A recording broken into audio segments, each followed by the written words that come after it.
Everyone, कैसे हैं आप सभी लोग। उम्मीद करता हूं बढ़िया होंगे, मस्त होंगे, अच्छे से पढ़ाई कर रहे होंगे। आज हम एक क्लास के अंदर पढ़ेंगे इकोनॉमिक्स। बच्चों हैं 4 चैप्टर, लेकिन इस वीडियो में 3 चैप्टर करेंगे। ग्लोबलाइजेशन और G20 वाला पार्ट 15 से 20 मिनट का अलग से डालूंगा इसी चैनल पे, ठीक है। तो चलो बच्चों स्टार्ट करते हैं इकोनॉमिक्स। पहला चैप्टर हमारा है डेवलपमेंट। पहला चैप्टर है हमारा डेवलपमेंट। इसमें टॉपिक्स क्या क्या है? पहला डेवलपमेंट है, दूसरा गोल्स होना चाहिए, तीसरा इकोनॉमिक्स इनकम, चौथा है बच्चों डेवलपमेंट क्राइटेरिया, पांचवा हम पढ़ेंगे कंपैरेटिव एनालिसिस और लास्ट में हम पढ़ेंगे इंपॉर्टेंट टर्म्स। ये हमारा चैप्टर है बच्चों।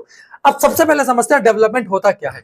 बच्चों सुनना, अगर मैं आपसे बोलूं डेवलपमेंट क्या है, तो कोई भी बच्चा ऐसा नहीं होगा जो बिल्कुल अप्रोप्रिएट बता देगा कि इसका मतलब डेवलपमेंट होता है। समझ में आया कि नहीं आया? बच्चों क्लियर है क्या? अब डेवलपमेंट होता क्या है? डेवलपमेंट होता है किसी भी चीज का betterment, betterment of anything. betterment of anything is known as development, is known as development। किसी भी चीज का बेटरमेंट क्या कहलाता है? आपका डेवलपमेंट कहलाता है। अब आपके लिए बेटरमेंट क्या है आपकी लाइफ में? मेरे लिए बेटरमेंट क्या है? आपकी बाबू के लिए बेटरमेंट क्या है कि आप उसे मिल जाओ। आपके लिए क्या है कि वो आपको मिल जाए। मेरे लिए क्या है कि मैं अच्छे से बच्चे को पढ़ा पाऊं, बच्चे अच्छा कर पाए, अच्छे मार्क्स लेकर आए। समझ में आया? अब यहां पर सवाल आते हैं बहुत सारे कि अलग अलग पीपल के अलग अलग विचार होते हैं डेवलपमेंट को लेकर के। Different people have different notion regarding development. अब अगर मैं बोलूं आपसे कि पंजाब का कोई किसान है, रिच किसान है, उसके लिए डेवलपमेंट गोल क्या होंगे? उसकी प्रोडक्शन अच्छी हो, उससे ज्यादा पैसे कमा पाए, अपने बच्चों को अब्रॉड भेज पाए।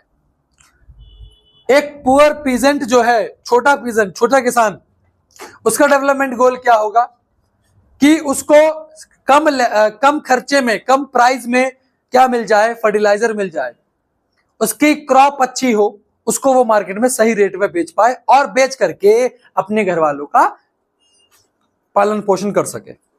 एक स्टूडेंट के लिए डेवलपमेंट गोल क्या है? अच्छे मार्क्स आ जाएं, अच्छी नौकरी मिल जाए उसे, ये तो होगा। तो ये सवाल बनते हैं डिफरेंट नोशन पे बच्चों, ठीक है जी। तो अब ये वाला जो डायग्राम है बच्चे इसको इग्नोर मारते हैं। बेटा बहुत इंपॉर्टेंट है, बहुत बहुत ज्यादा इंपॉर्टेंट है बच्चों, बहुत ज्यादा। Landless rural labour development goal यहां लिखा है। Prosperous farmer from Punjab. Landless rural labour का क्या होगा? मोर डेज ऑफ वर्क, ज्यादा दिन काम मिले उसे, अच्छा बेटर वेज मिले। Local school is able to provide quality education. जो लोकल स्कूल है, लोकल का स्कूल है, वो उसको क्वालिटी एजुकेशन उसके बच्चे को दे पाए। कोई भी डिस्क्रिमिनेशन ना हो उसके बच्चों के साथ, उसके साथ। एक समृद्ध किसान जिसके पास बहुत पैसा है, पंजाब में रहने वाला है, हाई फैमिली इनकम एश्योर्ड हो जाए उसे, अच्छा सपोर्ट प्राइस मिल जाए, सस्ते में उसको लेबर मिल जाए और अपने बच्चों को वो कहां बेच पाए? बाहर विदेश में बेच पाए। Farmer who depend only on rain for growing crop, time पर मानसून आ जाए, प्लस उसको इरिगेशन के लिए अच्छे मेथड मिल जाएं। Rural women from a land owning family, इसका डेवलपमेंट गोल सोचो बच्चों, सोचो। Urban unemployment youth, a boy from a rich urban family. क्या एक अमीर घर के फैमिली के लड़के को क्या चाहिए? मजे वजे कर ले, घूम फिर ले, अच्छी गाड़ी मिल जाए। A girl from a rich urban family, she gets a much freedom as her brother. मतलब उसका भाई जो बाहर घूमता फिर रहा है उसको भी उतनी फ्रीडम मिल जाए। And is able to decide what she want to do in the life, she is able to pursue a study abroad. Narmada valley के आदिवासी का क्या हो सकता है? यहां से, इस चार्ट से आप एक सवाल कन्वर्ट कर सकते हो, वो ये है कि डिफरेंट पीपल, क्वेश्चन यहां से आ सकता है कि डिफरेंट पीपल हैव डिफरेंट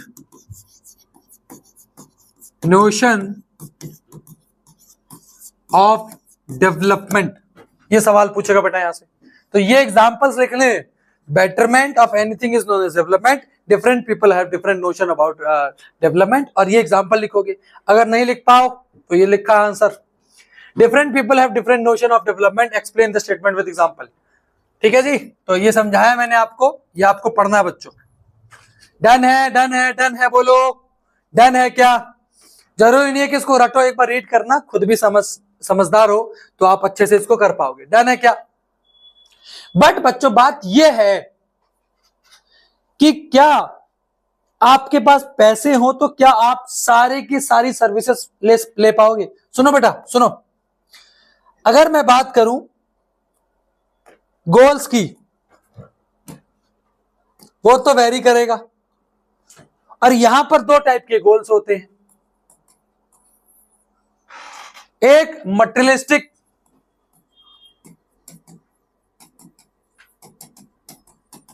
और एक नॉन मटेरियलिस्टिक।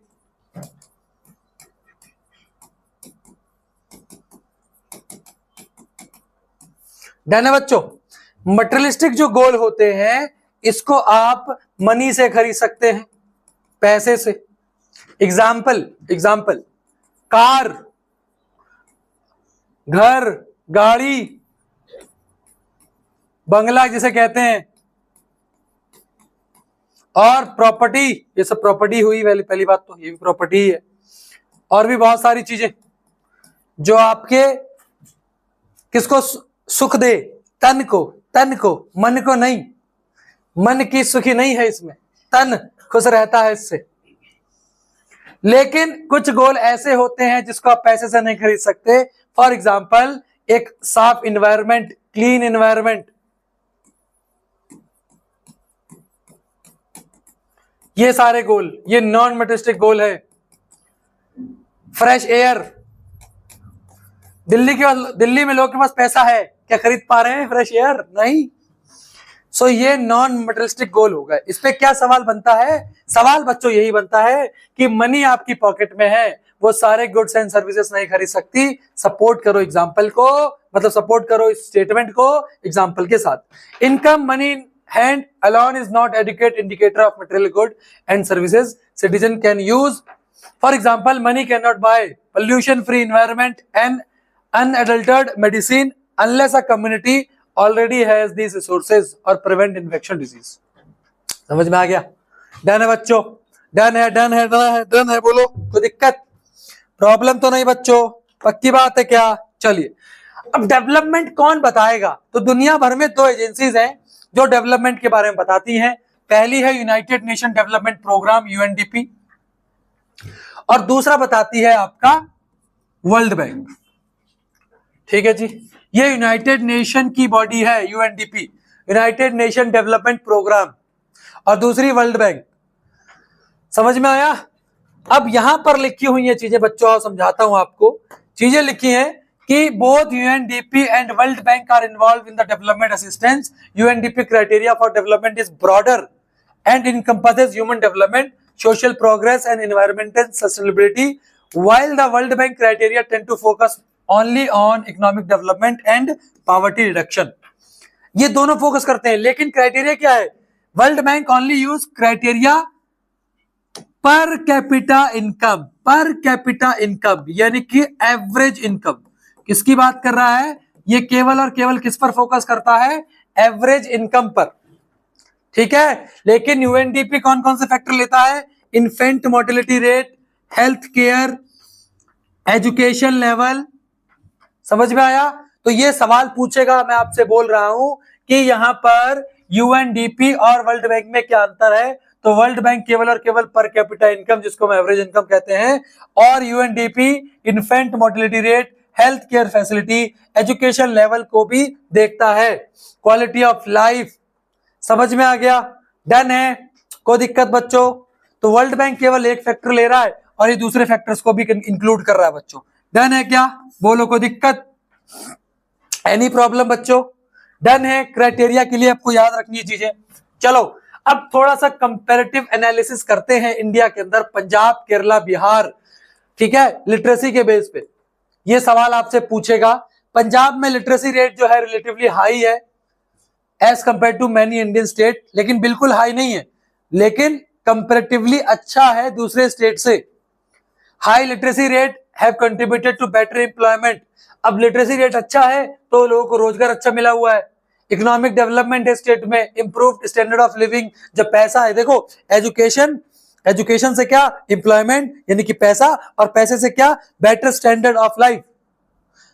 अनएजुकेटेड लोग कम एम्प्लॉयमेंट, गंदा स्टैंडर्ड ऑफ लाइफ।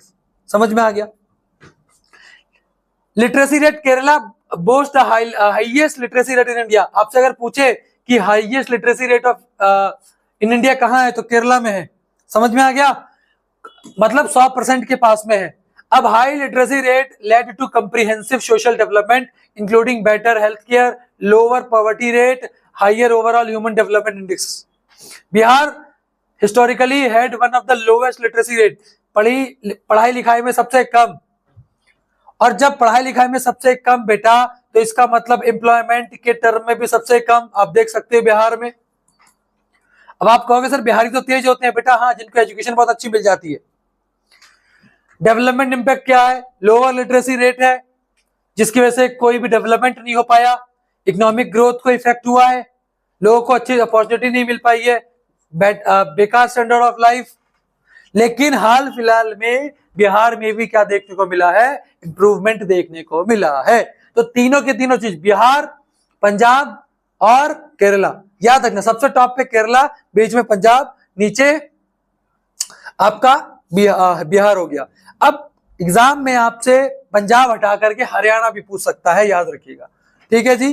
तो जो चीज पंजाब के लिए लिखी है वो किसमें लिख दोगे, जो चीज पंजाब के लिए लिखी है वो किसमें लिख दोगे बच्चों, फटाफट से बोलेंगे, किसके लिए लिख देंगे, हरियाणा के लिए लिख दोगे। ठीक है जी, डन है बच्चों, पार्टी बोलो, कोई दिक्कत। अब ये देखो, यहां से सवाल पूछेगा, देखो हरियाणा, केरला, बिहार, ठीक है, तो ये हो गया। अब यहां पर कुछ इंपॉर्टेंट टर्म दिए हैं, इन टर्म पे बहुत फोकस करना है, प्लीज फोकस। पहला है इन्फेंट मोर्टेलिटी रेट, IMR। इसका मतलब क्या है, इसका मतलब है this indicate the number of children that die before the age of 1 year as a proportion of 1000 live children born in that particular year। For example ये हुआ कि मान लेता हूं मेरे प्यारे बच्चे, 2024 में 1000 बच्चा जिंदा है और 25 बच्चे मर गए, तो इसका मतलब यहाँ पर इन्फेंट मोर्टेलिटी रेट हो जाएगा 25/1000। एक साल की एज में कितने मरे, एक साल की एज के अंदर अंदर की बात हो रही है, एक साल की एज के अंदर अंदर की बात हो रही है बच्चा। अगला है लिटरेसी रेट। लिटरेसी रेट का मतलब क्या हुआ, proportion of literate population in the 7 and above year age group। मतलब ये हुआ लिटरेसी रेट कैसे पहचान पाएंगे कि 7 साल और उससे ऊपर के जो बच्चे हैं उसमें अनपढ़, मतलब पढ़े लिखे का जो रेशियो है, पढ़े लिखे का जो बच्चों का रेशियो होगा वो लिटरेसी रेट कहलाएगा। अगला है net attendance ratio, is a total number of children of age group 14 and 15 year attending as a percentage of total number of children in the same age group। इसका मतलब क्या हुआ, मान लेता हूं कि 14 से 15 साल के बच्चे 100 हैं, 14 से 15 साल के बच्चे 100 हैं। समझ में आया। तो is the total number of children of age group attending school as a percentage of total number of children group. मान लीजिए कि 100 बच्चे हैं और 100 में 15 ही स्कूल जा रहे हैं, तो इसका जो परसेंटेज होगा इसको हम नेट अटेंडेंस रेशियो कहेंगे, यानी कि 15%। समझ में आ गया, डन है। टोटल नीचे जितना पढ़ने वाले उतने, तो ये आपका रेशियो हो जाएगा जिसको हम नेट अटेंडेंस रेशियो कहते हैं। समझ में आया बेटा, समझ में आया। अब बात आती है कि इंडिया में इन सब चीजों के बारे में पता कौन लगाता है, कौन बताता है, किससे हमारे पास ये खबर आती है। बच्चों बहुत ध्यान से समझना, बच्चों बहुत ध्यान से समझना। इसके बारे में बताता है इकोनॉमिक सर्वे, जो कि किसके अंडर में होता है, नेशनल सैंपल सर्वे ऑर्गेनाइजेशन। समझ में आया। तो नेशनल सैंपल सर्वे ऑर्गेनाइजेशन जो है ये सर्वे में अपनी रिपोर्ट बताता है, इसको हम NSSO भी कहते हैं, NSSO, national sample survey organisation. इसका एक ऑफिसर होता है, इस ऑफिसर का नाम होता है नेशनल स्टैटिस्टिकल ऑफिस, है ना। ऑफिसर भी होता है, लेकिन ऑफिस कौन सा यहाँ पर इनका, नेशनल स्टैटिस्टिकल ऑफिस। ये गवर्नमेंट ऑफ इंडिया यानी कि भारत की एक बॉडी है। समझ में आया। ये चीज जो बता रहा हूं ना, एग्जाम में तुम्हें सवाल दिखेंगे, तुम फोकस करके पढ़ लो यहाँ पर अच्छे तरीके से। समझ में आया बच्चों, समझ में आया बच्चों। आप बोलेंगे हाँ जी सर। क्लियर है, क्लियर है। नेट अटेंडेंस रेशियो 14 से 5 ईयर, लिटरेसी रेट 7 साल और उससे ऊपर, मोर्टेलिटी रेट पर 1000 से क्या होगा, आपका रेशियो निकाला जाएगा। डन है, बोलो फटाफट से। चलिए अब जब भी आपको इंडेक्स देखना हो बेटा, जब भी इंडेक्स देखना हो, कुछ चीजें याद रखना। मान लो ह्यूमन डेवलपमेंट इंडेक्स है, कैसे याद रखोगे, जिस देश की रैंक सबसे टॉप पर होगी तो उस मतलब जैसे यहां पर लिखा है 1 से लेकर के 10 तक, तो नंबर 1 पे है वो टॉप पर है, ठीक है। जितना कम नंबर उतना वो टॉप पर है, बात समझ में आ गई। और जितने ज्यादा ग्रेसिंग उतना वो नीचे है। क्लियर है क्या? अभी सवाल देखो आपके सामने, मैं इसको इसलिए लेकर आया हूं बेटा, मैं इसको इसलिए लेकर आया हूं बेटा, इसको मैं इसलिए लेकर आया हूं ताकि आप कर पाओ। यह आपको दे रखा है, क्वेश्चन क्या पूछा है, विच of the following country has a high human development index rank in the world, किसकी सबसे हाईएस्ट रैंक है, मतलब has high human development index rank, rank सबसे अच्छी किसकी है, हाई रैंक के बारे में पूछा गया है। तो जब हाई रैंक के बारे में पूछा गया है तो ये देखो 73वें नंबर पे इसकी सबसे अच्छी रैंक है, यानी कि कंट्री ए, ऑप्शन नंबर सी इसका आंसर हो जाएगा। डन है क्या? ये चीज आपको याद रखनी है एग्जाम में जब भी बैठने जाओ। डन है बच्चों, क्लियर है, कोई दिक्कत तो नहीं बच्चों, कोई प्रॉब्लम तो नहीं बच्चों, बोलो कोई दिक्कत बच्चों, बोलो नहीं ना, पक्की बात है बच्चों, ओके। आगे बढ़ जाऊं क्या, आगे बढ़ जाऊं बच्चों, बोलो फटाफट से। चलिए आगे बढ़ते हैं।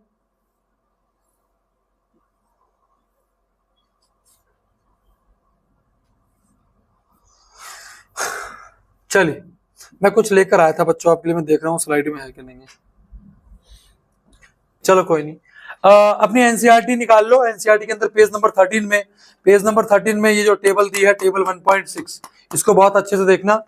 इसमें जैसे श्रीलंका, इंडिया, म्यांमार, पाकिस्तान, नेपाल, बांग्लादेश है, तो यहाँ पर जीएनआई की बात हुई है, लाइफ एक्सपेक्टेंसी की बात हुई है, मीन ईयर ऑफ स्कूलिंग की बात हुई है और ह्यूमन डेवलपमेंट इंडेक्स, ठीक है। तो यहाँ से अगर ये पूछा जाए कि इंडिया से ज्यादा बेटर कौन है, जिसका एचडीआई अच्छा है, तो श्रीलंका हो जाएगा।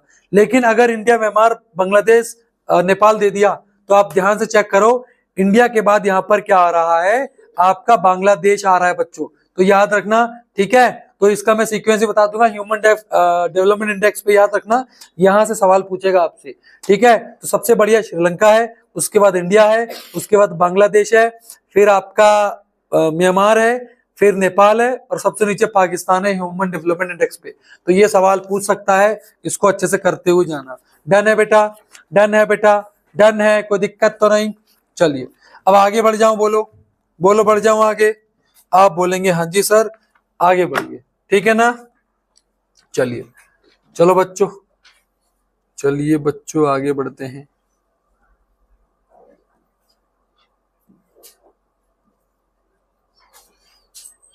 चलिए अगला हेडिंग बनाइएगा एवरेज इनकम, अगला हेडिंग बनाएंगे मेरे प्यारे बच्चे एवरेज इनकम, ठीक है। तो अगला क्राइटेरिया हो जाएगा एवरेज इनकम। चलिए यही करा देता हूं, एवरेज इनकम, ठीक है।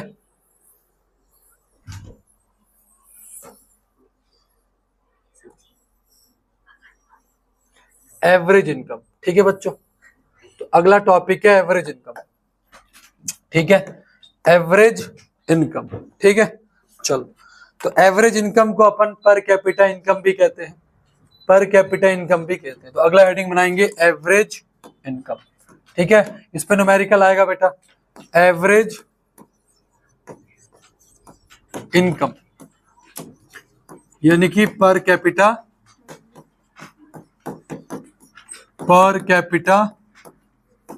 इनकम, ठीक है, इस पर न्यूमेरिकल आएगा। अब बहुत ध्यान समझना, अच्छा इसके बारे में कौन बताता है, आपको पता है वर्ल्ड बैंक बताता है। कौन बताता है? World bank, WB, right. अब एवरेज इनकम निकालने का फॉर्मूला होता है सम ऑफ ऑल इनकम अपॉन में नंबर ऑफ फैमिली, या फिर नंबर ऑफ फैमिली और पर्सन, ठीक है, याद रखना। सम ऑफ ऑल इनकम है ना, सारे इनकम का सम, सभी इनकम का सम। डन है, क्लियर है क्या बच्चों? याद रखना sum of all income upon number of family. तो ये फॉर्मूले से बहुत सारे न्यूमेरिकल आप क्या कर पाओगे, ठीक है। चलो बेटा आगे बढ़ते हैं, इस पे क्वेश्चंस हैं क्या सर? बिल्कुल है बेटा, चलो सवाल करते हैं। चलो, which one of the following indices is given priority by the world bank with respect of development. World bank किसको प्रायोरिटी देता है? वर्ल्ड बैंक किसको प्रायोरिटी देता है? तो वर्ल्ड बैंक किसको प्रायोरिटी देता है? पर कैपिटा इनकम को देता है। ठीक है जी, पर कैपिटा इनकम को, जिसको हम एवरेज इनकम भी कहते हैं। डन है बच्चा, डन है? आप बोलेंगे हाँ जी सर। चलिए अगला सवाल, which one of the following are developmental goal of a prosperous farmer. मैंने बोला था कि प्रॉस्परस फार्मर के कौन कौन से डेवलपमेंट गोल होते हैं, तो करो बताओ जल्दी से बताओ कि एक प्रॉस्परस फार्मर के अच्छे मतलब क्या, उसके लिए अच्छा क्या है?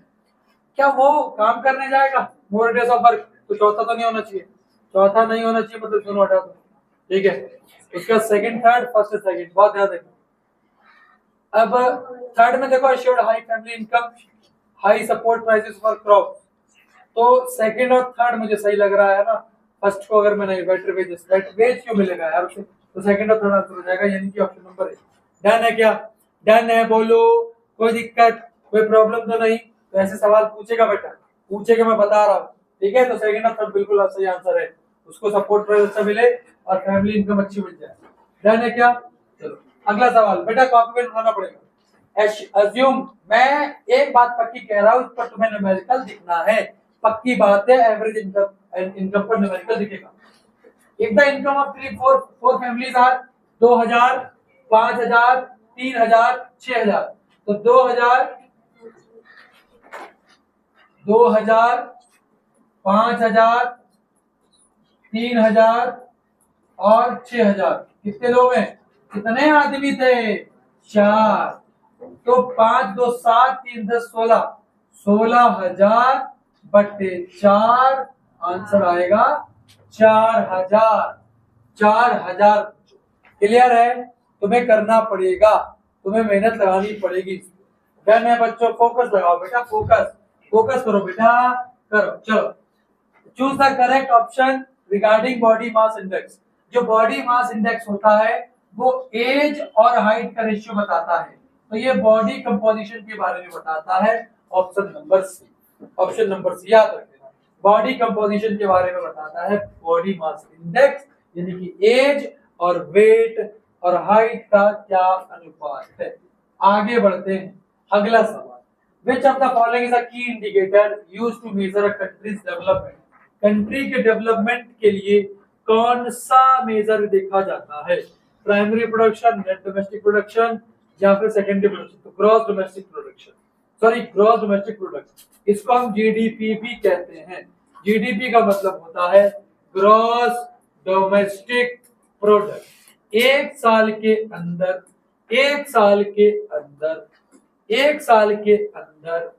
है ना, value of produced final goods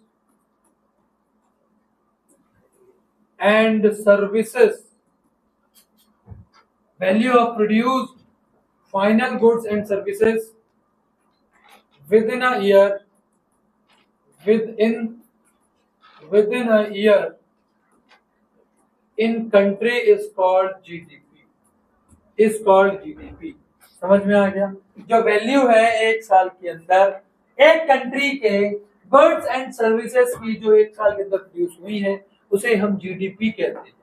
अगले सवाल की तरफ बढ़ेंगे, which one of the following definition is most suitable for literacy rate। Literacy rate के लिए the number of children attending school in a region, गलत। The proportion of literate population in the 7 year and the above, बिल्कुल सही बात है। Global level से क्या मतलब, इससे भी क्या मतलब, ऑप्शन नंबर, समझ में आ गया? डन है, कोई दिक्कत बच्चों? अगले सवाल की तरफ बढ़े, literacy rate measure the proportion of literate population in the 7 year and the above age group, है ना, तो 7 ईयर इसका आंसर हो जाएगा। कितने लप्पू से सवाल है, ठीक है जी।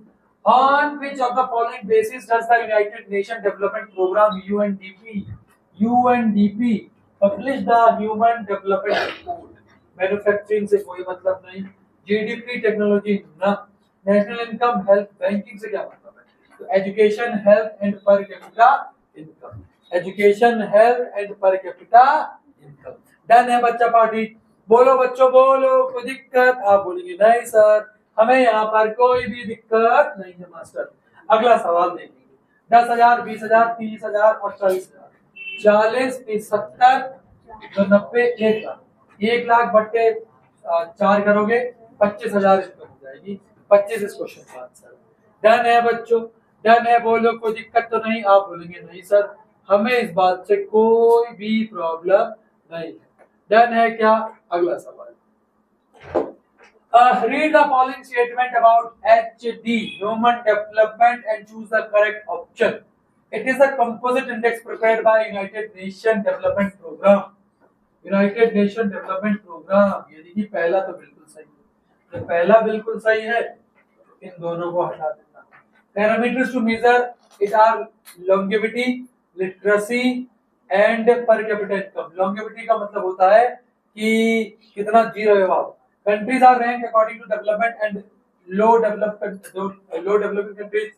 World Bank also prepare report of human development on the basis of quality of life. World Bank quality पर तो बात ही नहीं करता, किस पर बात करता है? पर कैपिटा इनकम पर।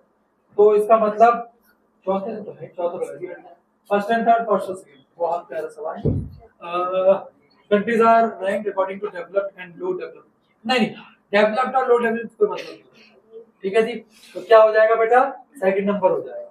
डन है, डन है, तो फर्स्ट एंड सेकंड आंसर हो जाएगा, इनकी ऑप्शन नंबर डी। डन है, क्लियर है? करो, चलो बढ़े क्या अगले क्वेश्चन की तरफ, चलो। अच्छा, यहाँ बच्चों फर्स्ट और सेकंड आंसर है। लॉन्गेविटी का मतलब होता है कितना आप जी पाओ ना, तो longevity, literacy and per capita income, मतलब यहाँ पर हेल्थ से भी रिलेटेड हो गया। डन है क्या? चलो आगे। विच of the following is a developmental goal for factory worker? कोई फैक्ट्री वर्कर कभी नहीं चाहेगा कि वो ज्यादा काम करे। वर्कर्स की टेक्नोलॉजी का क्या मतलब? मोहर लेबर वर्क कब चाहेगा? वो वर्कर की बात कर रहे हैं, उसे क्या मिल जाए? पैसा मिल जाए। अच्छा, टेक्नोलॉजी से उसका कोई मतलब नहीं है, क्योंकि उसे कौन सा मशीन चलानी है, वो काम करेगा मशीन पे। ठीक है जी, समझ में आ गया? चलो,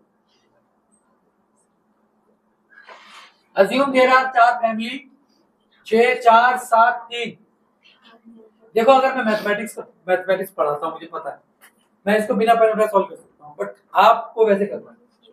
6,000, 4,000, 7,000 और 3,000। 7 3 10, और ये कितना हो गया? 10 20। 20,000 बटे 4 कितना हो गया? 5,000। ठीक, ठीक है क्या? बोलो। ओके। अगर मैं मैथ पढ़ाता हूँ ना, देखो मैथ में कैसे सॉल्व करता हूँ, देखो वो 3 है, ये 4 मानता हूँ, तो इसका 2 ज्यादा, इसका 3 ज्यादा, 2 और 5 ज्यादा, इसको 1 देता हूँ, तो इसका कंप्लीट हो गया। 4 बचा, 4 को 4 में डिवाइड कर दूंगा, 1,000 ज्यादा, तो 4,000 में 1,000 जोड़ दूंगा, 5,000। फिलहाल में मैथमेटिक्स है तो यहाँ पे मतलब नहीं होना चाहिए, मैं तो ऐसे क्वेश्चन सॉल्व करता हूँ। ठीक है, ध्यान है? चलो कोई नहीं, तुम जोड़ के कर लो यार। चलो बेटा, क्या क्या क्वेश्चन क्या हो गया भाई? हाँ ठीक है, अगला बेटा, अगला करो। एवरी इनकम, टोटल इनकम ना, इनकम अर्न बाय लोवेस्ट ना, income earn by the highest ना, total income divided by the number of individual. ठीक है बेटा, प्रैक्टिस करके जाओ यार, मजाक मत करो, तभी आएंगे मार्क्स। ध्यान है क्या? बोलो अगला। बड़े घर की बेटी क्या चाहती? अपने भाई की तरह फ्रीडम। ठीक है जी, बेटर वे से क्या करेगी? वो ज्यादा काम करना चाहती नहीं है, तो गेट इलेक्ट्रिसिटी फोन चार्ज करेगी ना, फ्रीडम चाहिए, फोन तो चार्ज कर ही लेती है, तो ऐसे पापा करने देते हैं। डन है क्या? आगे बढ़े। हाँ सही कह रहे हो। चलो अगला देखो बेटा सवाल। Read the given data in the table. Find out the average monthly income of country A. Choose the correct option. Country A की average income निकालनी है, निकाल लो बेटा फटाफट से। 10,500। अच्छा यार यही से ऐड कर दो ना, यही से ऐड कर दो, ये कंट्री है। ठीक है, इन सबको जोड़ के 1 2 3 4 5 से डिवाइड करो फटाफट से करो। 10,500 10,500 21,000 हो गया। 21,000 9,000 9,000 18,000। 21,000 और 18 कितना? 39,000। 39 और 10 40,000, 39 और 10 49,000, 49 और 1,000 50,000, 50,000 5 में डिवाइड कर दो, कितना आ गया 10,000। ठीक है, 10,000 option number A. Option A मैंने 50,000 तो आ रहा बेटा, कितना आ रहा है? अच्छा 800 भी, सॉरी सॉरी सॉरी 800 भी है ना, 50,800 कितना आ रहा है आंसर? 50,000। अच्छा एक सेकंड, 500 500 1,000, चलो कोई कितना बता रहे हो बेटा? 50,300, 50,000। अच्छा 50,300 में डिवाइड करेंगे तो डी हो जाएगा, ठीक है। क्या यार, अरे यार कर दे सल ना, मैंने करा नहीं, मैं कर लेता इसको, ठीक है चलो 50,300, ठीक है चलो कोई नहीं, ठीक है ना, पक्की बात है, पक्का बच्चों है भाई, कर लोगे सवाल ये वाला। चलो आगे बढ़ते हैं, 50,300। चलो अगला, select which among the following can not be purchase through money, किसको पैसे से नहीं खरीद सकते? पॉल्यूशन फ्री एटमॉस्फेयर, दूसरा तो होगा ही होगा, दूसरा होगा ही तो होगा, यही आंसर है, बात कर। आई क्वालिटी एजुकेशन खरीद लूंगा, लग्जरी होम तो पैसे आए खरीद के ऐसे कैसे कर दूंगा। चलो अगला, which one of the following organization prepare the world development report? World development report कौन प्रिपेयर करता है? बोलो फटाफट से, बोलो फटाफट से, ये तो करता है क्या? ठीक है आगे बढ़े, चलो अगला chapter, sectors in the Indian economy. अरे कुछ नहीं बेटा, सवाल कहां से आएगा? 3 सेक्टर एक्टिविटीज के बेस पे, सुनो ये एक्टिविटी के बेस पे आएगा, ओनरशिप के बेस पे अंतर याद रखना है, sectors on the basis of organisation और इन सेक्टर का रोल, प्राइमरी सेक्टर उसका रोल, सेकेंडरी सेक्टर उसका रोल, टर्शरी उसका रोल, पब्लिक उसका रोल, प्राइवेट उसका रोल, इसका रोल, ठीक है चलो आगे बढ़ते हैं। देखो बेटा ये भाई करके जाना, मैं तुम्हें सच बता रहा हूं, ये भट्टे पे मेरा वंश काम कर रहा है, ये उसकी बीबी है, ठीक है, ये देखो उसकी सासू माँ बेच रही है कुछ, डन है, क्लियर है, क्लियर है बच्चों, कोई दिक्कत नहीं, क्लियर। अब यहाँ पर देखो ये वेंडर वाला बेचने आया था, कुछ पैसे ले रहा है, ये देखो कूली जी जा रहे हैं, बोल दो कोई काम छोटा बड़ा नहीं है, मैं बता दूं। और यहाँ पर देखो 2 आंटियां काम कर रही हैं। अब सुनो सुनो सुनो, ये प्राइमरी है कि सेकेंडरी? तो अभी बता रहा हूं, ये प्राइमरी सेकेंडरी पता लगाऊंगा, ठीक है, लेकिन इसमें सवाल आएगा बेटा, पक्की बात है, पक्की बात है, इन फोटो पे सवाल आएगा, लेकिन पढ़ते ही होता क्या है सुनो, सबसे पहले हम पढ़ते हैं primary secondary on the basis of nature of activity. वो एक्टिविटी कैसी है? जो एक्टिविटी रॉ मटेरियल दे रही है और नेचर से हम उसको एक्सट्रैक्ट कर रहे हैं, उसको कहा जाएगा क्या? प्राइमरी। एक चीज याद रखना बेटा, कोई भी एक्टिविटी आपको एग्जांपल में दे रहा है ना, और उसमें कल्चर शब्द लगा है, तो उसको किस में ले जाओगे? सबसे पहले प्राइमरी में ले जाओ, हॉर्टी वॉर्टी कुछ भी कल्चर, ठीक है, प्राइमरी में ले जाना, तो बात खत्म, ऐसा हो जाए, ठीक। तो प्राइमरी सेक्टर यानी कि जिसको एग्रीकल्चर सेक्टर भी कहते हैं, इसमें वो इकोनॉमिक एक्टिविटीज आती हैं जो कनेक्ट है बेटा किससे? Extraction and production of natural resources, ठीक है जी। जैसे बेटा, जैसे एग्जांपल बोलो, agriculture, mining, forestry, XYZ culture, किसी हॉर्टी कुछ भी, ठीक है, एनिमल हस्बेंड्री, ये सेक्टर प्रोड्यूस करता है goods and services by exploiting natural resources. This sector is unorganised and uses traditional techniques. फिर आता है सेकेंडरी, जिसको हम इंडस्ट्रियल सेक्टर भी कहते हैं। कुछ नहीं है, आपने क्रॉप उगाया, उस क्रॉप को आप ले गए फैक्ट्री में, वहां जाके प्रोसेस कर दिया और फिर मार्केट में बेचना स्टार्ट किया, तो जो बीच में प्रोसेसिंग हुई है, वो जो सेक्टर आ रहा है, वहां मैन्युफैक्चरिंग कर रहे हो, उसको सेकेंडरी सेक्टर बोला जाता है। It include all activity which are connected with the processing material which have already been extracted at the primary stage. Example, mining of the iron used in mining of iron ore is primary, but iron से आप क्या बना रहे हो, steel बना रहे हो। अभी हमने पढ़ा था स्टील बनाने के लिए आयरन के साथ किसका यूज होता है, मैंगनीज का। ठीक है जी, तो ये जो स्टील बनाना है ये कैसी हो जाएगी, सेकेंडरी। कोई ईट भट्टे में काम कर रहा है, ईट बना रहा है, ईट बनाना कौन सा सेक्टर, प्राइमरी के सेकेंडरी। बेटा बन रहा है कुछ वहां पर, कौन सा है बोलो फटाफट से, यही पूछ रहा हूं मैं आप लोगों से। कुछ बनना, मैन्युफैक्चरिंग होना, it is known as the manufacturing sector. इसको मैन्युफैक्चरिंग सेक्टर भी कहते हैं। This sector transform one good into another by creating more utility from it. ठीक है जी, प्राइमरी सेकेंडरी क्लियर है, प्राइमरी सेकेंडरी क्लियर है। याद रखें प्राइमरी का रोल पूछे तो एग्रीकल्चर का रोल बताना है आपको कि मोस्ट ऑफ दी जो इंडियन पॉपुलेशन है वो इसमें क्या करती है, काम करती है। सबसे ज्यादा एंगेजमेंट है किसका, प्राइमरी सेक्टर में लोगों का। चलो टर्शरी सेक्टर और उसका रोल समझते हैं। टर्शरी सेक्टर और उसका रोल किसी भी इकोनॉमी में, ठीक है जी, चलिए समझते बेटा।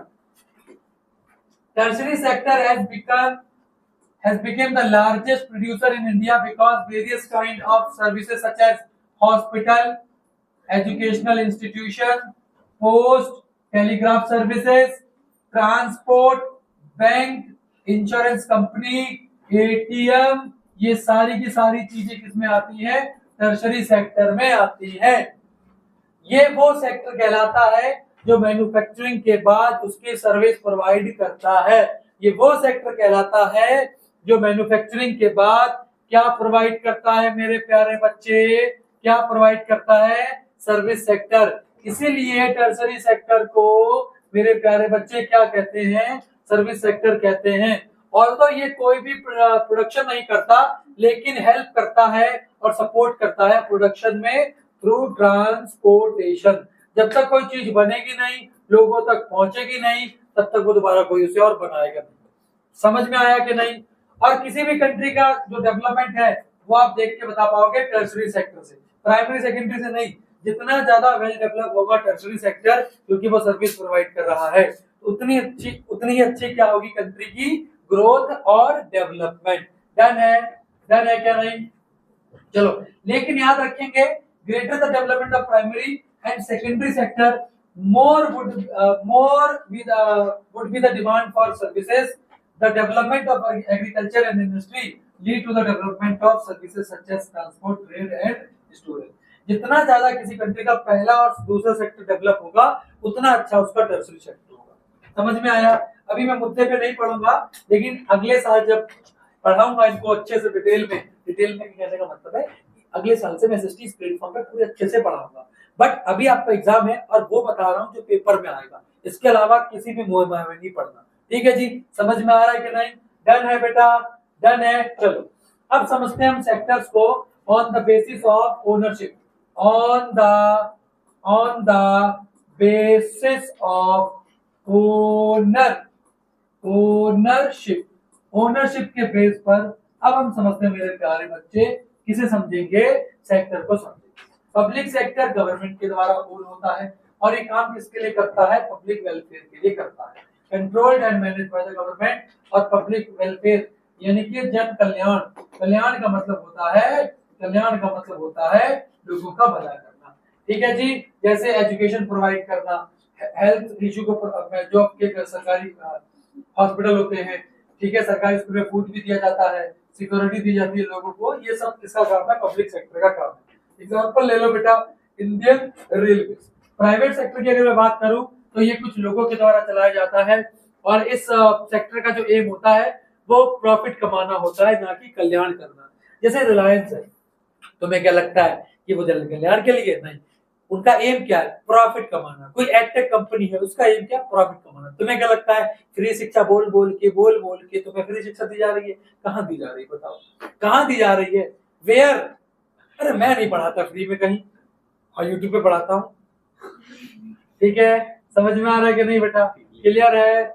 आगे बढ़ते हैं। This sector consumers goods to the this sector provide consumer goods, मतलब जो व्यक्ति कंज्यूम करता है ऐसे गुड प्रोवाइड करवाता है।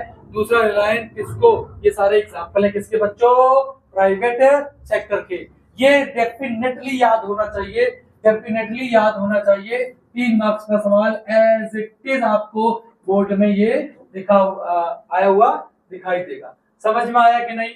लेकिन ये सवाल आप देखो बड़ा इंपॉर्टेंट है और ये बहुत इंपॉर्टेंट मार्क कर रहा हूं यहाँ पर, ठीक है, बहुत इंपॉर्टेंट मार्क कर रहा हूं, ठीक है। ये सवाल बिल्कुल एज इट इज पेपर में आता है कि activities in the private sector are guided by the main motive to earn profit. Profit के लिए ये काम करती है। तो क्या लिखोगे? Industries and companies that comprise the private sector aim at maximising the profit, they involve the high competition from growing world, ठीक है। उनको वर्ल्ड से क्या मिलता है? कंपटीशन मिलता है। That aim at establishing a secure connection and stay by earning more profit. अब जैसे आपने देखा होगा ना, किसी भी प्राइवेट बैंक में जाओ या फिर कोई प्राइवेट कंपनी में अगर जाते हो, मतलब किसी मार्ट वगैरह पे जाते हो, तो आप देखो वहां पे बहुत अच्छे से गाइड करा जाता है, बहुत अच्छे से बोला जाता है, बहुत अच्छे से बात करा जाएगा, इतनी प्यार से बात करते हैं। जब भी कोई व्यक्ति प्यार से बात करता है ना, समझ जाओ बेटा कि तुम्हारा काटा जाएगा।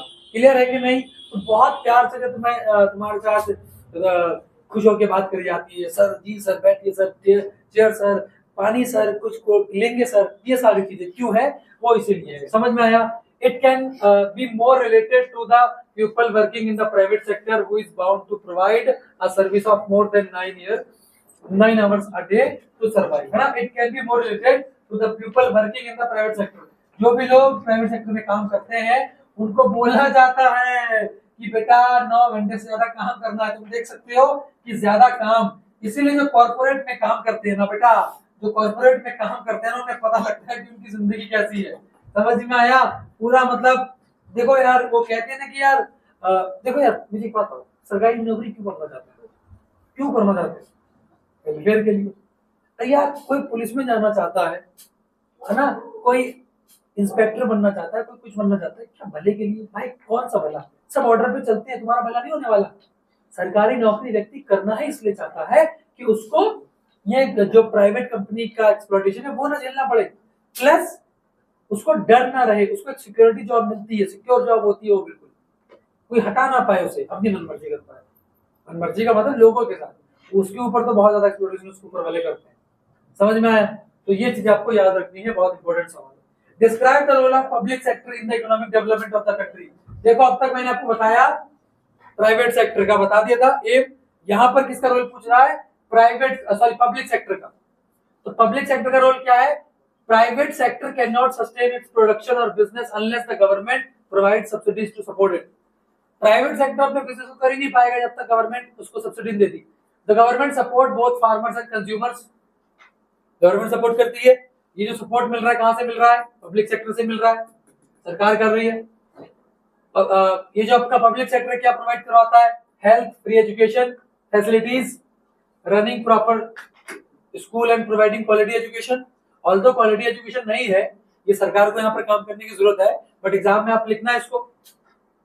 Government also need to pay attention to aspect of human development such as availability of safe drinking water, housing facilities for the poor and the food and nutrition. ये सारे रोल है, ये गवर्नमेंट को करने भी चाहिए। ठीक है जी, तो ये पढ़ के जाना बेटा अच्छे से। गवर्नमेंट की ड्यूटी भी है take care of the poorest and the most ignored region of the country through increases spending. मतलब गवर्नमेंट को खर्च करना, ये रोल है बेटा।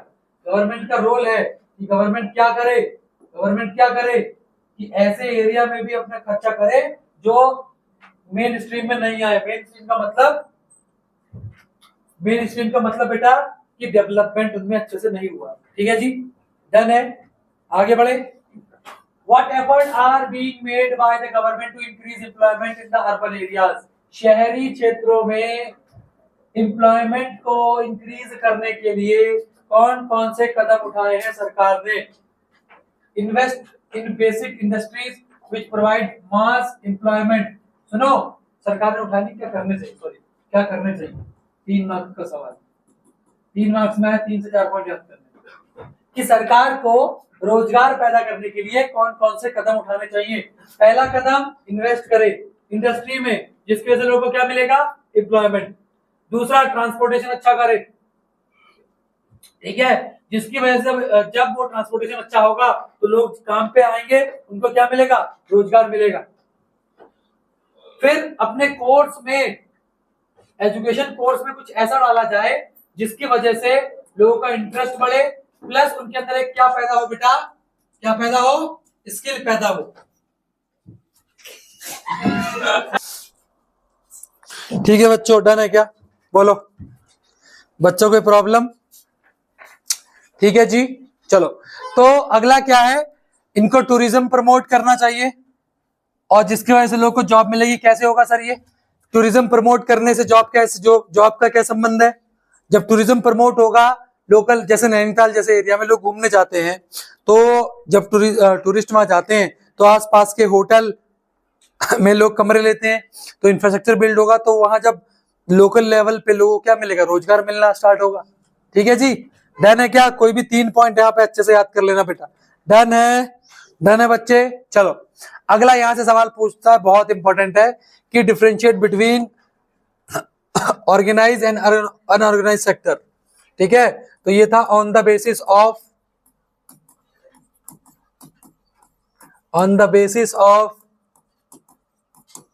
ऑर्गेनाइजेशन। ठीक है जी, ऑर्गेनाइज सेक्टर क्या होता है? ऑर्गेनाइज सेक्टर क्या होता है बेटा, ध्यान देना, यहां पर रेगुलर होते हैं और सिक्योर होते हैं जो भी काम करने वाले होते हैं। इसमें इरेगुलर और इनसिक्योर, इनसिक्योर का मतलब क्या हुआ, उनकी जॉब की सिक्योरिटी नहीं है, प्लस ये है कि उन पर उनका पीएफ का पैसा भी मतलब प्रॉपर उनका रजिस्ट्रेशन नहीं होता, पीएफ के पैसे भी नहीं दिए जाते उनको, और उसके बाद आप कहते हो जो पेंशन वाला काम होता है वो भी नहीं होता। ठीक है जी, they are registered and follow government rule and regulation, factory act, minimum wage act और पीएफ ईटीसी। समझ में आया? ये चीज याद रखनी है। इसमें क्या है, they strictly do not follow government rule, क्योंकि कोई रजिस्ट्रेशन नहीं होता। इनका वर्किंग आवर फिक्स होता है, वेयरएज इनका वर्किंग आवर कभी फिक्स नहीं होता। मतलब जब चाहे ठेकेदार काम करवा सकता है, जितना मर्जी काम करवा सकता है, ठेकेदार वाला काम जो होता है। इनकी कोई पेड लीव नहीं होती, कोई बेनिफिट नहीं होता, लेकिन इनको पेड लीव होती है, बेनिफिट भी होते हैं, इनको पीएफ भी दिया जाता है। डन है, बोलो बहुत इंपॉर्टेंट है बेटा, बहुत इंपॉर्टेंट है बच्चा, बहुत इंपॉर्टेंट। क्लियर है? पक्की बात बच्चों? चलो बताओ, सवाल बताओ, आंसर बताओ इसका। Which one of the following is an example of organise sector activity?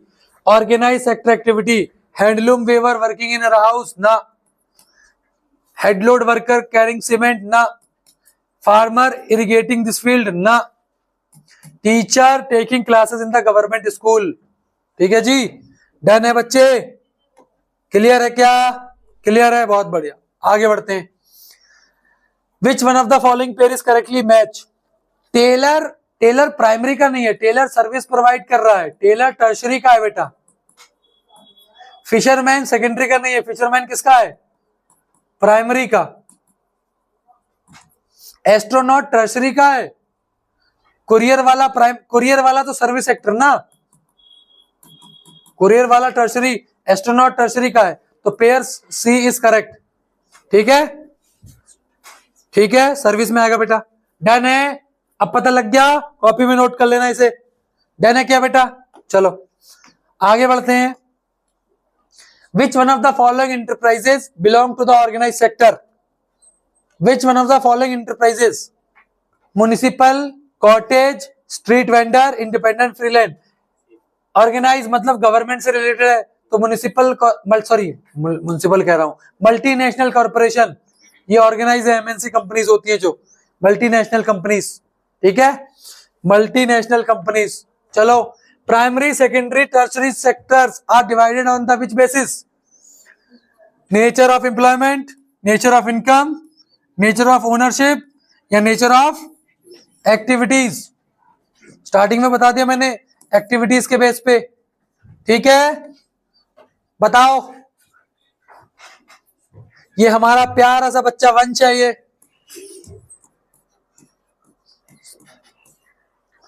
बताओ बेटा। Look at the given picture, क्या कर रहे हैं ये? The work being done in the picture comes under which of the following? ये जो काम हुआ है, क्या काम हुआ है? बच्चा पैदा हुआ है, ये बच्चा पैदा हुआ है, कहाँ हुआ है? हॉस्पिटल में हुआ है, तो हॉस्पिटल कौन सा है बेटा, बोलो फटाफट से। Hospital, tertiary sector. डन है क्या? डन है, पक्की बात? पक्की बात बच्चे? चलो, फ्लोरिकल्चर, फ्लोरिकल्चर, कोई भी कल्चर, कौन सा? प्राइमरी कोई भी कल्चर किस में जाएगा, याद रखना ये चीज एग्जाम में, ठीक है। Which one of the following sector has the highest share in employment in India.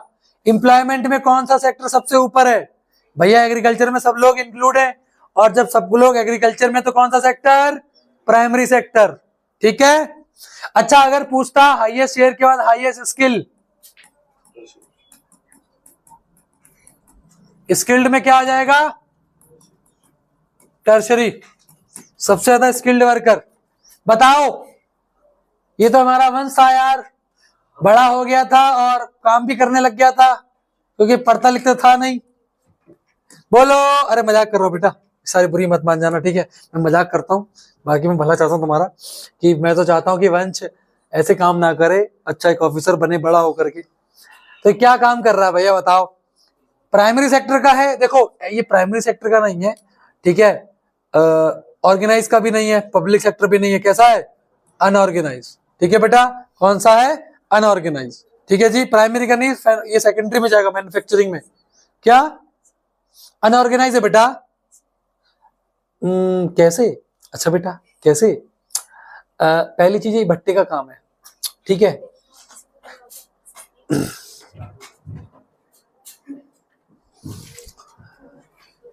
ये एक लेबर है और आपको पता है मजदूरी कर रहा है, अब मजदूरी कर रहा है, इसको जब चाहे वो काम करवा लेंगे, जितना मर्जी काम करवाते हैं, लो वेज में काम कर रहा है, कोई स्किल नहीं है इसके अंदर, स्किल एक है केवल ये काम ये करना, इसमें भी स्किल नहीं चाहिए, फ्रेम दिया होता है उसके अंदर मिट्टी भरनी है, उसको उल्टा करना है, लेबर है, मजदूर है। अब प्राइमरी इसलिए नहीं है, प्राइमरी इसलिए नहीं है बेटा, ये मिट्टी जो कि नेचर से मिली है, इससे मैन्युफैक्चरिंग कर रहा है, क्या कर रहा है, ईंट बना रहा है, ठीक है। अगला, explain the contribution of primary sector. देखो मैंने आपको प्राइमरी का बता दिया, सेकेंडरी का बता दिया, प्राइमरी का बताना है आपको, सॉरी मतलब पब्लिक का बता दिया, प्राइमरी का बताना है। कैसे बताओगे, प्राइमरी सेक्टर जो है लार्जेस्ट एम्प्लॉयमेंट देता है लोगों को, दूसरा जीडीपी का 20% हिस्सा, एम्प्लॉयमेंट कितना दे रहा है, 50%, 50-60% के आसपास, और भारत में लेबरिंग सेक्टर सबसे ज्यादा इकोनॉमी में है, एग्रीकल्चर आता है इसमें, डेयरी, फिशिंग, फॉरेस्ट्री, ये सारी चीजें आती है, तो पढ़ लोगे, इजी है ना, ठीक है। तो ये रोल पे आपसे 3 मार्क्स में लिखवा देगा वो, तो ये बेटा पढ़ के जाना, रीडिंग करके जाना अच्छे से। डन है बोलो, डन है बच्चे, बताओ कौन सा सेक्टर, आंटी जी आप बताइए, आंटी जी आप बताइए कौन सा सेक्टर में काम करती हैं आप, टर्शरी में, किसमें, टर्शरी में, किसमें बेटा, टर्शरी में, डन है क्या। चलो, which one of the following organisation is providing data regarding employment in India. नहीं पढ़ के जाते हो ना, मैं भेज रहा हूं पढ़ा के, regarding employment in India,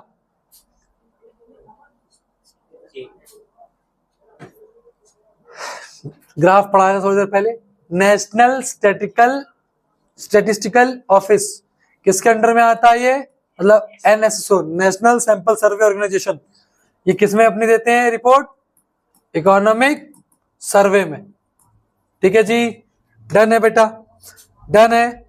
MNREGA पर अभी आते हैं, लेकिन जरा इस फोटो पे आ जाए जो हमने स्टार्टिंग में बताई थी आपको, ये वाली, अनऑर्गेनाइज सर्विस दे रहे हैं, टर्शरी सर्विस दे रहे हैं, टर्शरी, लेकिन अनऑर्गेनाइज में आएगा, खेतों में काम कर रहे हैं, मतलब ये कॉटन निकाल रहे हैं, मैन्युफैक्चरिंग नहीं है, पहला है मतलब प्राइमरी, ये कौन सा है, टर्शरी, अभी करा है हमने इस पर सवाल, ठीक है, समझ में आ गया। तो ये प्रिपेयर करके जाना बेटा, ये प्रिपेयर करके जाना है मेरे बच्चों को, ये प्रिपेयर करके जाना है मेरे बच्चों को। चलो आगे बढ़े क्या, बोलो, चलो लिखो इसके बारे में, मनरेगा, पहली चीज इसकी डेफिनेशन, महात्मा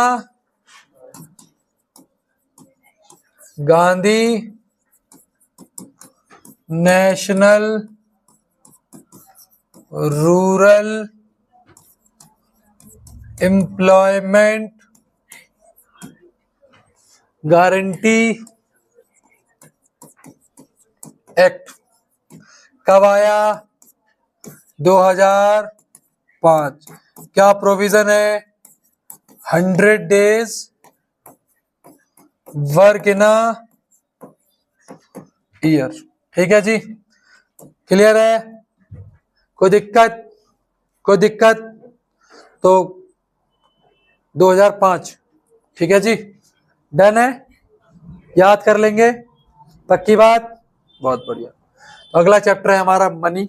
बहुत प्यारा चैप्टर है, बहुत मजेदार चैप्टर है, और ये वो चैप्टर है जिसके पीछे दुनिया भागती है, पैसा। What is money? चलो करते हैं बेटा। ठीक है जी, क्या चाहते हो, कैसे पढ़ाऊं इसे? फ्री हैंड पढ़ाऊं, मजा आ जाएगा। चलो तो फ्री हैंड ही पढ़ाऊंगा। ठीक है जी, चलो बेटा पढ़ते हैं मनी। किसको पढ़ना है बेटा? मनी को। मनी क्या है? मनी वो है जो मनी करती है। Money is something that money does, that is money. Clear है? अब मनी की अगर मैं बात करूं, मनी, बातें नहीं करेंगे बेटा प्लीज। मनी के फंक्शन पता होनी चाहिए। पहली चीज, मनी के फंक्शन पता होने चाहिए। मनी के फंक्शन है कि money is a medium of exchange. दूसरा, मनी करता है, मनी स्टोर द वैल्यू। बहुत ध्यान से समझना बेटा। मीडियम ऑफ एक्सचेंज का मतलब क्या हुआ? अब पर्सन ए, इसके पास टमाटर है और इसको आलू चाहिए, इसको आलू चाहिए। पर्सन बी, उसके पास आलू है और इसे टमाटर चाहिए। ठीक है, इसके पास आलू है तो ये अपना आलू इसे दे देगा और ये टमाटर इसे दे देगा। ठीक, अब ये तो हो रहा था स्टार्टिंग से, इसको हम कहते हैं बार्टर सिस्टम। बार्टर सिस्टम कहते हैं, मतलब इसे जो चाहिए वो इसके पास होना चाहिए और इसे जो चाहिए वो इसके पास होना चाहिए। तो दोनों एक दूसरे की डिमांड पूरी करेंगे। रिलेशन भी इसी पे चलते, रिलेशन भी बेटा इसी पे चलते। बहुत सच बात है ये। अगर एक दूसरे की नीड पूरी नहीं हो पा रही है तो रिलेशन भी नहीं चलते आजकल। कड़वी बात है लेकिन सच्ची बात है। जहां एक की नीड पूरी हो गई, दूसरा तो अलग हो जाएगा। ठीक,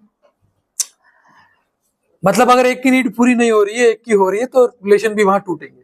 तो बार्टर सिस्टम बिल्कुल सही सिस्टम था। लेकिन क्या हो अगर इसके पास आलू इसको आलू, मतलब इसके पास आलू ना हो, तो इसकी डिमांड पूरी नहीं हो पाएगी। तो इसका मतलब यहां पर बार्टर सिस्टम में आपको क्या चाहिए होता है? Double coincidence of want. Double coincidence of want मतलब दोनों ही व्यक्तियों के पास वो होना चाहिए जो उसे चाहिए। किसे? दूसरे वाले को।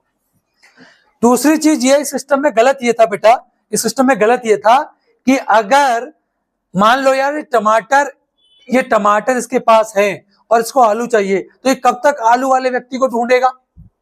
तो इसका मतलब ये हुआ ये जल्दी खराब हो सकता है। तो इसका मतलब ये हुआ storage of perishable commodities. Perishable का मतलब कुछ कमोडिटी ऐसी होती जल्दी खराब हो जाती है, इज डिफिकल्ट। तो ये इसके ड्रॉबैक थे। ये क्या थे बच्चों? ड्रॉबैक। तो 2 नंबर में अगर सवाल आ जाए कि आपके बार्टर सिस्टम के ड्रॉबैक क्या थे, तो ये आपको याद रखना है, ये आपको याद रखना है बेटा। इसीलिए मनी का इन्वेंशन हुआ। अब मनी जब आई तो मनी ने काम करा मीडियम ऑफ एक्सचेंज का, और प्लस मनी काम करता है वैल्यू को स्टोर करने का। पहले आपके गोल्ड कॉइन, सिल्वर कॉइन वगैरह हुआ करते थे।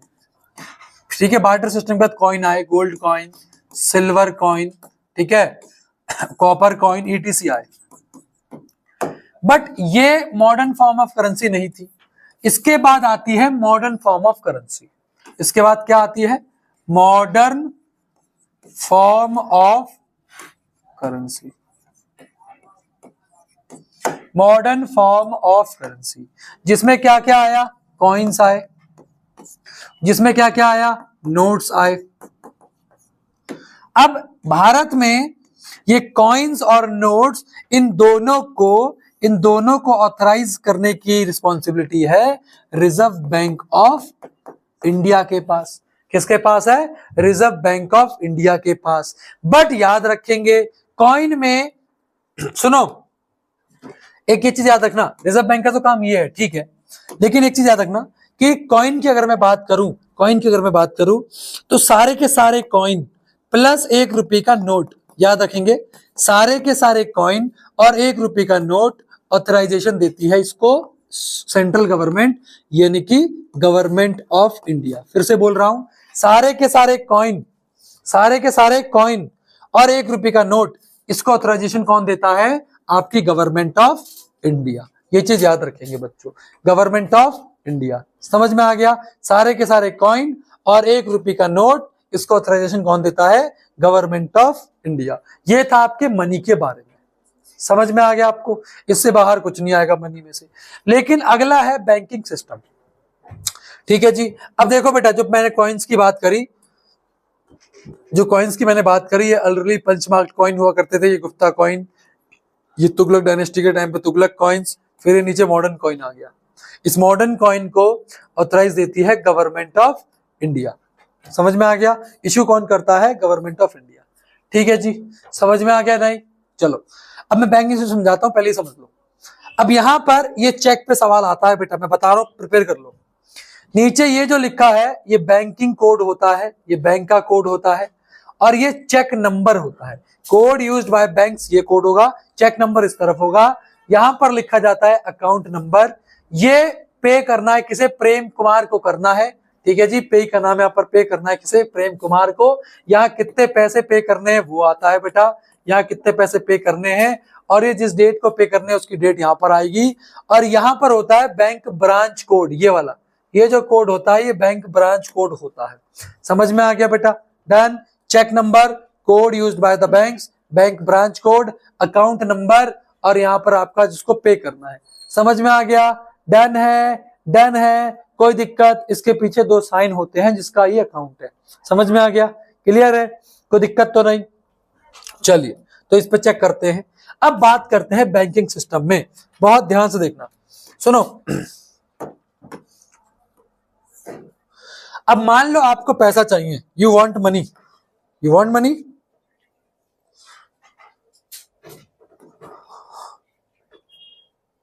ठीक है बेटा, एक सेकेंड, मैं थोड़ा सा कुछ कर लूं,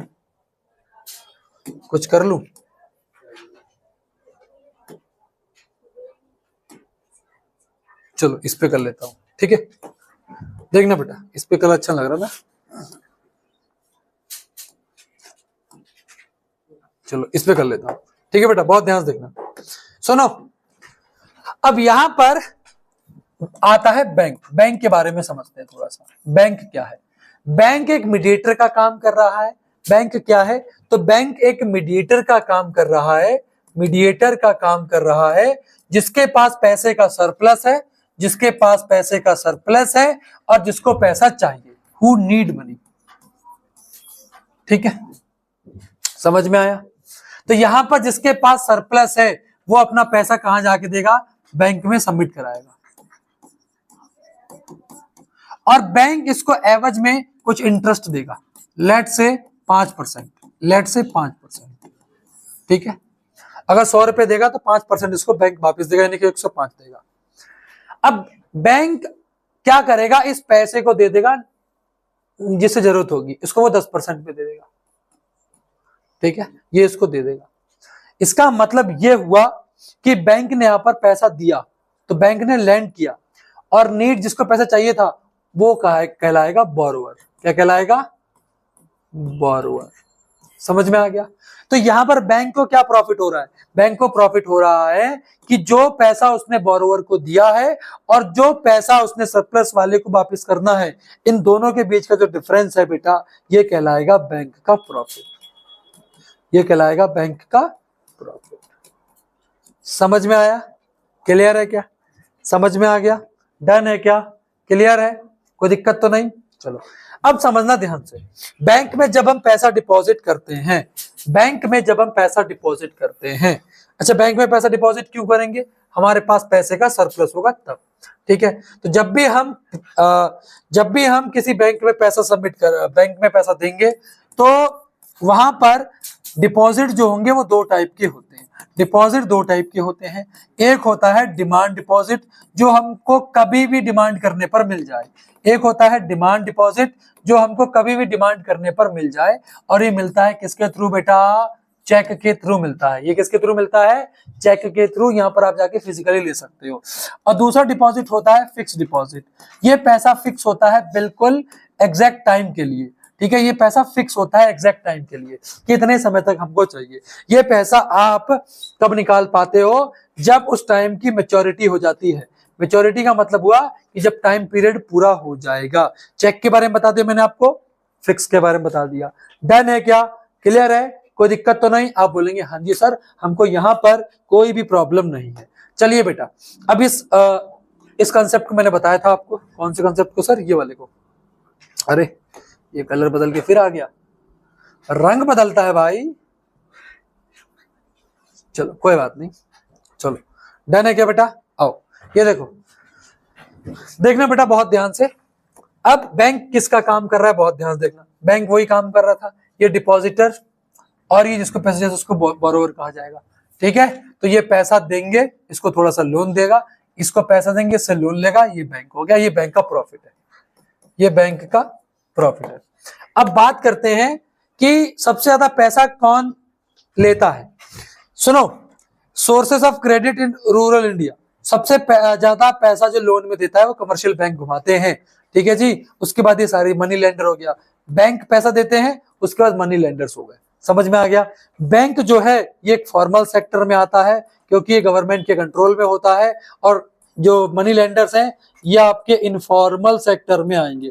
किसमें आएंगे बेटा, इनफॉर्मल सेक्टर में आएंगे। लैंडलॉर्ड भी आपके इनफॉर्मल सेक्टर में आते हैं, समझ में आता है बेटा, क्लियर है क्या बेटा, क्लियर है बच्चा पार्टी, बताओ बताओ, look at the given picture, choose the correct option of the following, infer the income of bank, income कौन बता रहा है, बताओ सवाल, देखो आपके लिए सवाल लाए बहुत प्यारा सा।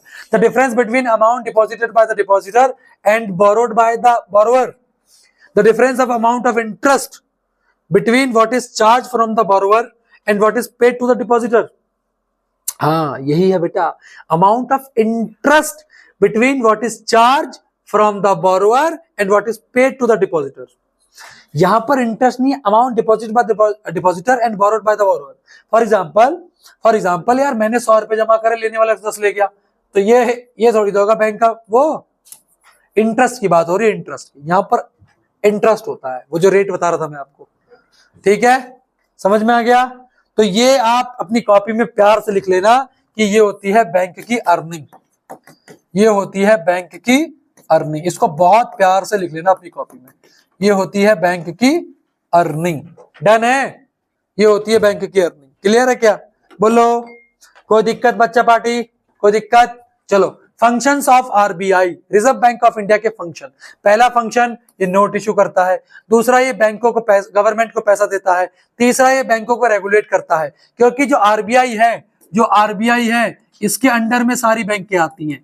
आरबीआई हो गया, या फिर बैंक ऑफ बड़ौदा हो गया, या फिर सेंट्रल बैंक ऑफ इंडिया हो गया, या फिर बैंक ऑफ इंडिया हो गया, समझ में आया। तो ये सारी की सारी बैंक जो है ये किसके अंडर में आती है बेटा, किसके अंडर में आती हैं, एसबीआई के अंडर में आती हैं। इसलिए ये सारी भी बैंक हैं, लेकिन इन बैंकों का बाप कौन है, आरबीआई, इसलिए इसको कहा जाता है बैंकर्स बैंक। डन है क्या, ध्यान दे लो बेटा, पेपर है बेटा, पढ़ लो ध्यान से। डन है, क्लियर है क्या, डन है, ये फंक्शन याद रखेंगे। अच्छा अगर मैं आरबीआई के बारे में बात करूं तो आरबीआई की स्थापना 1935 में हुई थी। आरबीआई की स्थापना 1935 में हुई थी, और इसके पहले गवर्नर थे डॉक्टर कह रहा हूं, ऑसबॉर्न स्मिथ, ठीक है। आजादी के बाद इसको नेशनलाइज कर दिया गया। डन है क्या, 1935 में इसकी क्या हुई थी, फाउंडेशन हुई थी, उसके बाद इसको गवर्नमेंट के कंट्रोल में आजादी के बाद कर दिया गया। डन है बच्चा पार्टी, डन है, बोलो कोई दिक्कत। फॉर्मल सेक्टर आरबीआई मॉनिटर करता है, इनफॉर्मल को आरबीआई मॉनिटर नहीं करता है। यहाँ पर इंटरेस्ट रेट बहुत कम होता है, यहाँ पर इंटरेस्ट रेट जो जमींदार चाहता है वही उसको मिलता है। बैंक कोऑपरेटिव इसका एग्जांपल है, लैंडलॉर्ड, ट्रेडर, रिलेटिव्स, ये सारे इसके एग्जांपल है। समझ में आ गया? पूरा का पूरा याद होना चाहिए। 3 मार्क्स में या फिर केस स्टडी के साथ दिखेगा, 3 मार्क्स में या फिर केस स्टडी में ये सवाल दिखेगा। समझ में आया कि नहीं बेटा? डन है क्या? डन है बोलो, कोई दिक्कत बच्चों? चलिए, टर्म ऑफ क्रेडिट, जब उधार लेने जाते हैं तो कुछ चीजों का ध्यान रखना चाहिए। पहला, इंटरेस्ट रेट। जो इंटरेस्ट रेट का मतलब क्या हुआ? जो रेट बोरोवर से जिस रेट पे पैसा लिया जाएगा वापस, उसको इंटरेस्ट रेट कहेंगे। जब भी पैसा उधार दिया जाएगा तो कोलेट्रल यानी कि जो भी डॉक्यूमेंट वगैरह, मतलब जो गिरवी रखना होता है ना, वो कोलेट्रल में आएगा। उसके बाद डॉक्यूमेंट्स वगैरह लेते हैं। और चौथा कि वो कौन से मोड में पेमेंट को वापस करेंगे, क्या 6 महीने बाद, क्या 12 महीने बाद, क्या 18 महीने बाद, लेकिन कैसे पैसे को वापस करते हैं, वो मोड ऑफ द पेमेंट हो गया। ये टर्म आपको बहुत अच्छे तरीके से क्लियर होने चाहिए, बता के जा रहा हूं, बहुत ज्यादा इंपॉर्टेंट है। डन है बच्चों? क्लियर है क्या? चलिए, which one of the following categories of urban household take the highest percentage of loan from the formal sector? कौन से लोग जो हैं अर्बन हाउस होल्ड के फॉर्मल सेक्टर से लोन लेते हैं? तो रिच हाउस होल्ड उसका आंसर हो जाएगा। ठीक है जी, अर्बन एरिया में रिच हाउस होल्ड होंगे, पूरे हाउस होल्ड तो कहाँ ही लेते हैं, वो इनफॉर्मल से लेते हैं। क्यों? उनके पास डॉक्यूमेंट्स नहीं होते। इनके पास सारे के सारे क्या होते हैं? डॉक्यूमेंट्स होते हैं, इसलिए ये लोन लेते हैं। क्लियर है बच्चों? अगला है सेल्फ हेल्प ग्रुप। गांव में सेल्फ हेल्प ग्रुप बनाए गए हैं। ये किस लिए बनाए गए हैं? ताकि जो इनफॉर्मल सेक्टर है ना, उसका प्रकोप कम हो। यहाँ पर 20-25 मेंबर होते हैं, जैसा आपने देखा होगा गांव में महिलाएं होती हैं, 20-25 मेंबर होते हैं। अपने ही मेंबर को ये लोन देते हैं और बहुत कम इंटरेस्ट पे देते हैं। इनके पास पैसा कहाँ से आता है? तो उन्हीं ग्रुप के लोगों का ये पैसा होता है। सेल्फ हेल्प ग्रुप, आपने इस तरीके का ग्रुप देखे होंगे, है ना? ये आपके सेल्फ हेल्प ग्रुप का एग्जाम्पल है, जिसको हम SHGB कहते हैं। गाँव के ही लोग हैं, इनको कम रेट में पैसा दिया जा रहा है। ठीक है, इनका फंक्शन आपको याद रखना है। Members of self help group can take small loan from the group itself. ठीक है जी। दूसरा, इनका जो चार्ज होता है वो बहुत कम होता है, जो कि मनी लेंडर से भी कम होता है, बहुत ज्यादा। ये स्मॉल लोन प्रोवाइड करवाते हैं अपनी मेंबर्स को, किस लिए? जो उनको नीड हो, जो उनको जिस चीज की जरूरत हो, अपना बिजनेस स्टार्ट करना हो, चाहे उनको कुछ भी करना हो। समझ में आया? तो अपने ही मेंबर को देते हैं, याद रखना। The group decided as regard the loan to be granted, the purpose, amount, interest to be charged या फिर repayment of schedule, ये सारी चीजें उसमें क्या है? इंक्लूड होती हैं। ये हेल्प करते हैं बोरोवर्स को overcome the problem of lack of collateral. अपने ही मेंबर होते हैं, कोलेट्रल वगैरह नहीं होते, इसलिए इनको इजिली लोन प्रोवाइड करवा दिया जाता है। ये एग्जाम्पल याद रखिएगा सेल्फ हेल्प ग्रुप का। ठीक है, हमारे गांव में ये बहुत ज्यादा होता है, आपके गांव में भी होता होगा। ठीक है जी, क्लियर है क्या बेटा? Explain the role of credit economic development में रोल, ये 2 मार्क्स का सवाल है, बच्चों प्रिपेयर करके जाइएगा। 2 मार्क्स में सवाल आएगा कि क्यों भैया पैसा कर्जे में क्यों दिया जाएगा? किसी की डिमांड को पूरा करने के लिए, किसी के बिजनेस को स्टार्टअप करने के लिए, ये सारी चीजें हैं, ये आपको अच्छे से प्रिपेयर करनी है। डन है क्या बेटा? चलो बताओ। Exchange of goods with the commodities known as, exchange of goods with the commodities known as double coincidence of bond. Done है क्या? चलिए, which one of the following medium of exchange is convenient? कौन सा medium of exchange convenient है? बताओ। Money है ना, क्योंकि money is a medium of exchange. समझ में आया? कमोडिटी इजी नहीं है बेटा, कमोडिटी इजी नहीं है। विच of the following authority of India issue currency note on behalf of central government of India? Central government of India, reserve bank of India. Clear है क्या? अगला सवाल। अच्छा, बैंकों का यहाँ पर रोल किया गया है बेटा, इसको बहुत अच्छे से रीड कर लेना, बहुत अच्छे तरीके से। ठीक है, बहुत अच्छे तरीके से मैंने सब बता दिया आपको ये चीजें। चलो, among which of the following issue currency note on behalf of the central government, तो बता दिया मैंने, आरबीआई होता है। Which one of the following is a primary purpose of loan activities offered by the banks? To support economic growth, to generate profit, to compete with other financial institution, या to increase income of MNCs, to support economic growth, है ना? इसलिए तो होगा ये सारी चीजें। Done है बच्चों? आगे बढ़ो क्या? विच one of the following bank in India control the issue of currency and regulate the credit system in the country? बताएंगे फटाफट से, इसका आंसर क्या होगा? कौन सा इश्यू है ऐसा? Sorry, which one of the following bank in India control the issue of currency note and regulate the credit system in the country? बताओ, रिजर्व बैंक ऑफ इंडिया। ठीक है जी, ऐसे सवाल घुमा फिरा के आएंगे। चलो बताओ, select the formal source of credit given the below sources and choose the correct option. Formal source, bank formal source है, और बैंक अगर है तो ओनली 1 and 2, ये तो हटा दो, ये भी है। मनी लेंडर तो नहीं होगा, 2 नहीं होगा ना, 2 नहीं होगा तो ये हटा देता हूं। बिजनेसमैन, बिजनेसमैन पैसा लगाएगा, 1 and 4, 1 and 3। और कॉपरेटिव, सुनो बिजनेसमैन तो भैया फॉर्मल में नहीं आएगा, बिजनेसमैन फॉर्मल में नहीं आएगा, यानी कि ऑप्शन नंबर बी। ठीक है, बिजनेसमैन पैसा कमा रहा है, वो अमीर भी इसलिए हो रहा है भैया, वो उसमें काम करते हैं बहुत बड़े बड़े लोग, है ना, मैं बता रहा हूँ ये चीजें। ठीक है, तो घरेलू बातें हैं यार। ठीक है, बताओ इसमें से कौन सा चेक नंबर है? बोलो, ये वाला चेक नंबर होता है। ठीक है, ये अकाउंट नंबर होता है बेटा, इस बार इस पे सवाल बन जाएगा अकाउंट नंबर पे। ठीक है, तो चेक नंबर यानी कि ऑप्शन नंबर। ठीक है, डन है, पक्की बात। No individual in India can legally refuse a payment made in rupees in India the rupees authorised by the state government. ये गलत है, ये सही बात है ना, क्योंकि इसलिए लीगल है, वो लीगल अथॉरिटी है। समझ में आया, कोई भी पैसे के लिए मनाही नहीं कर सकता। तो ए इज ट्रू और इज फॉल्स। डन है, आगे। Banks are not ready to lend money to the certain borrowers, some people do not have collateral. Bank सबको पैसा नहीं देता, कुछ को मना कर देता है, जिनके पास क्या नहीं होता, कोलेटरल नहीं होता, क्योंकि फॉर्मल सेक्टर है। तो both are true and R is correct explanation of A. ठीक है, पक्का पक्का बच्चों, बोथ ट्रू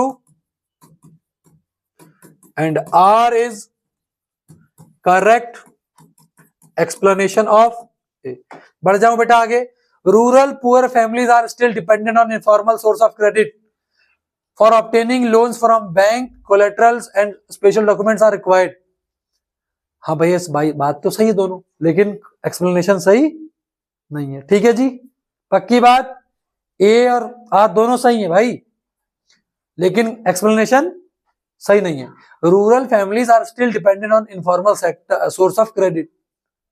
ठीक है, ठीक है, बताओ which one of the following categories of urban household take the highest percentage. तो हो गया यार, चलो बेटा, तो हमारे ये चैप्टर इकोनॉमिक कंप्लीट होती है, ये बिल्कुल कंप्लीट होती है। 15 से 20 मिनट के अलग से ग्लोबलाइजेशन और G20 वीडियो डाल दूंगा, 15 मिनट भी लगेंगे, 10 मिनट लगेंगे केवल। ठीक है, उसको अलग से देख लेना। थैंक यू सो मच बच्चों।